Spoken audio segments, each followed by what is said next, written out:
Yo, you guys, this is Blacklist of the Abyss, and this is my review for Hunter x Hunter, episode 100.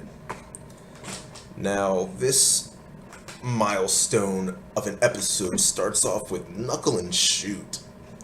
Now, these two, they're trying to ambush Cheetu, and they put all this thought into their plan. They're talking about the time it'll take for APR to reactivate, the time it'll take for Cheetu to sense their presence, the time it'll take for them to attack, and all this different stuff. And they don't even really get a chance to go through with their plan at all. Because Flutter's flying around up in the sky, and he uses their telepathy to tell Cheetu, hey, there are two guys waiting to ambush you. So Cheetu stops, goes in another direction. And Knuckle, he's testing the air, he's picking up dirt, trying to see which way the wind's blowing, everything like that. Then he finally sees Flutter up there. He finally figures out what's going on. But but after this, we go to Hagia, or Leol as he's called now apparently. He gets a call from P2, whatever, however you pronounce the name, P2, and she tells him that the target they're looking for is in Long Tong Island, or city, or whatever. I think I'm thinking of One Piece right now, like Long something Island on One Piece, but yeah, it's some city called Long Tong. Anyway, Killua's there apparently, and we see him. He's running through the streets trying to tell people what's going on. They're not listening. They think he's just some crazy rebel. They're throwing trash at him. And he realizes how pointless it is, so he just decides, instead of trying to spread the word to all these citizens, I'm just going to take out all the puppets and soldiers. That'll make things much more simpler for me. The stuff might actually work. So then we actually switch from Killua to Gon, and he can tell someone's following him, but the person isn't coming out. And Gon yells at them like, "Hey, come out! I know you're there." Doesn't work. So Gon keeps going to try to find some open space where you can actually draw Melioron out. Then after that, Cheetu actually ends up meeting with Leol. And the two of them get to talking. And Leol actually says that he can get rid of APR, which was unexpected.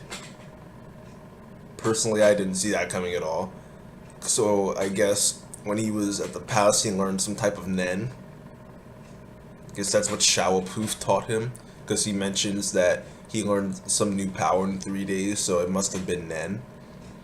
But Flutter, he's still flying around. He finds Killua, and he tells Hagia about it. I'm just gonna go back and forth between calling him Hagia and Leol. But he tells Hagia about it, and Hagia tells Cheetu that, you should go to the palace. I'm a slow learner, so it took me 3 days, but Shawapoof has a power that's right for you, or something like that. He's prepared a power for him, and he should be able to master it in a day. So, Shawapoof's Nen might be to create Nen abilities. Yeah, I thought that the wording's kind of interesting. That's the kind of ideas you start to get. How do you prepare a power for someone, unless that's the specific type of Nen you have. But Leol says that that's what he did for him. Shawapoof prepared a power for him too, or something like that. So they end up leaving, but Cheetu mentions that Hagia is definitely interested in retaking the throne. So it looks like Shawapoof and P2 and Montatayui, they were all right. Hagia wants to be king. He's not interested in serving Miriam. But after this, we go to Killua. He's running away from Flutter, and he's trying to get Flutter to come in range so that he can take him out with his yo-yos, but Flutter isn't budging. He's staying out of range, so Killua ends up hiding in like these trees and stuff like that, and Flutter decides, yeah, you can't hide from me, but I'm not gonna go after you. I'm gonna send Hagia's soldiers after you. He called them the soldiers of Leol. So these guys come out and they're going after Killua, and they don't stand a chance. They don't stand a chance. Killua starts taking people's heads off, using their own weapons against them. He's taking them out one by one by one by one by one. Alright, now I know where Madara got his inspiration. Killua just starts taking these guys out one by one, and then he sees the leader running away, so he goes after him, and the guy farts like some huge explosion, and Killua was like left behind. He's like, wow, really? But he does figure out that Flutter is able to keep track of his location because he had actually erased his presence, and he came up on the leader of the soldiers of Leol in his blind spot, so there's no way he could have seen Killua or sensed him, let alone countered at the perfect time, unless someone was telling him when to do it. So he deduces that Flutter can see him and can somehow communicate with the other soldiers down there, and he decides not to use his yo-yos or lightning so that he doesn't reveal any of his techniques. But as soon as he decides not to do that, he gets hit in the head with a flea. There's this sniper guy with his, what he called it, fleedom, which is funny because in Japan L's aren't in the language, so they're only R's. So it actually is freedom. Well, freedom, to be more specific, but that's how it's pronounced. So a nice play on words there. But these fleas, they don't do serious damage, but they do cause him to bleed wherever they hit him. So he realizes that if he loses enough blood, things aren't going to end well for him.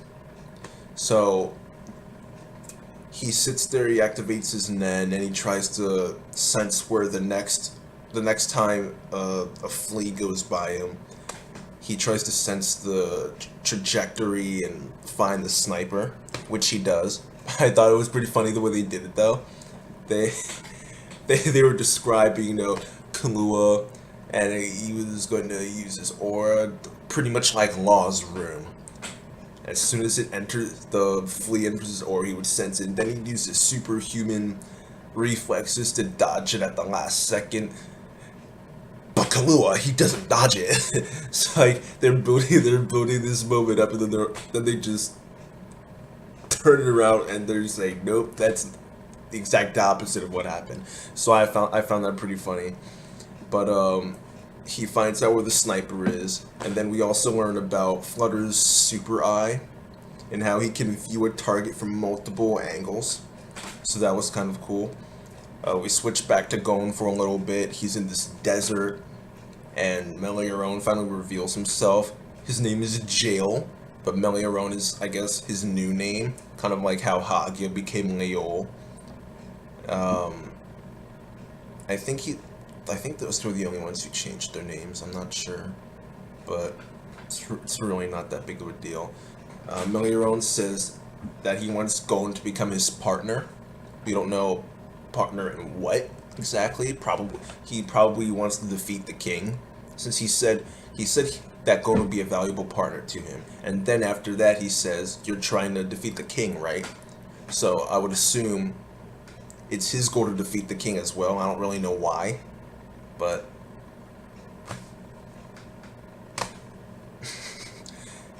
it's Meliorone. It could literally be anything. The guy is completely unpredictable. But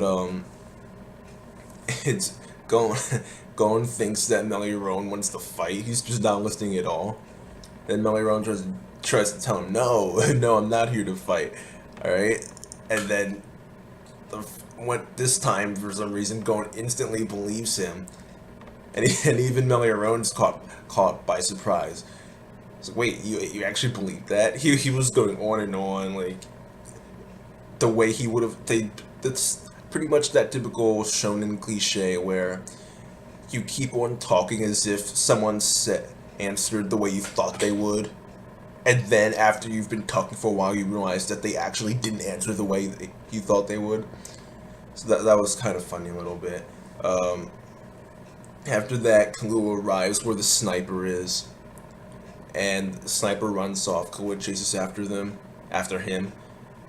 He arrived. The sniper, and he stops in front of this like cave place, and he says that it's a trap, and he's curious if Killua will follow him, even though he knows it's a trap. Killua doesn't care at all. He really doesn't. He goes in, instant kill. Instant kill. That was the most epic part of the episode, hands down. But all of a sudden, these octopus arms start coming out, and they fall into this lake, or at least that's what it looks like. Turns out only the human fell into the lake, and all these fish, beast, chimera ant things show up and start eating the human's body, and they call it the host. And it turns out that the real chimera ant wasn't the human-looking guy, but it was this octopus, a parasitic octopus chimera ant, and his name is what was his name? Icalgo. Icalgo. So that's pretty much how the episode ends. He's one of the guys who we see in the new ending, along with Meliorone. He's one of the good guys, so at some point he's going to turn into a face and just turn into a good guy and one of Gon and Killua's allies. So I'm not expecting this. I already know how this fight's going to end. He's just going to be a good guy. But it could still be interesting, especially from the preview. It looked like Killua is actually in somewhat of a pinch.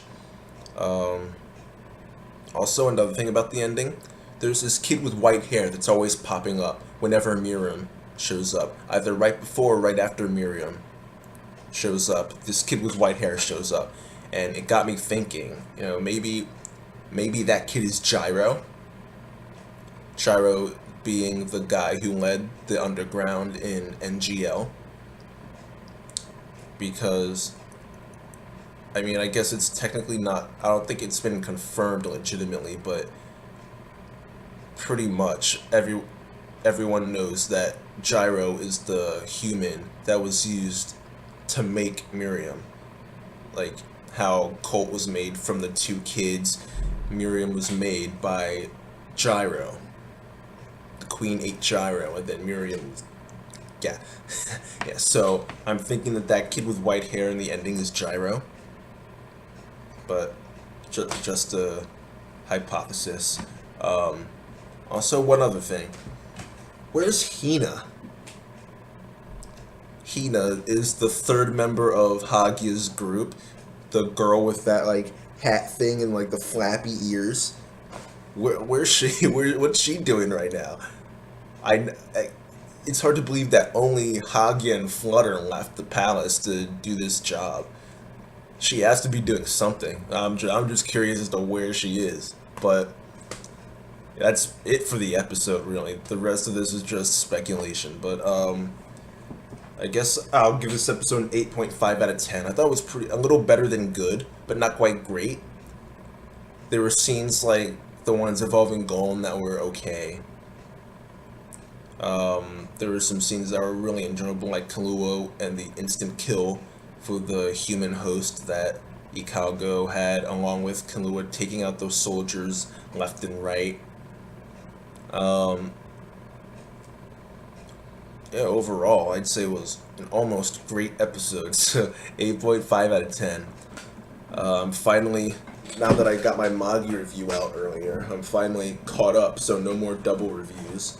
And now I'll just be having normal weekly reviews, so that's good. The big 3 come out tomorrow, so those will be up tomorrow. Tokyo Ravens review